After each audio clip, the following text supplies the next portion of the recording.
How to make YouTube playlist public. It's a very simple and a quick process, so let's jump into the video. First thing first, what you want to do is head over to your application YouTube.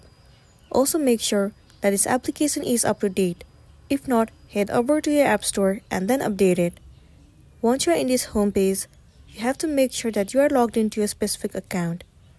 Once you have been logged in, head over to You at the bottom right corner of the screen. In this page, you'll get to see the categories where it says playlist. Tap on View All.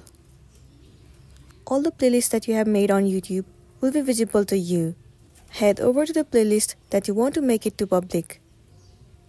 Once you are in this page, now click on this pen icon over here. Tap on Visibility. And then over here you have to set it to public, so click on it. Once you have clicked on public, tap on Save at the bottom. And there you go, your playlist is now public. So that's all for today, and this is simply how you can make your YouTube playlist public. Make sure to smash the like button and consider subscribing if you found this video helpful. And if you have any queries, you can drop it down in the comment section below. We'll see you in the next one.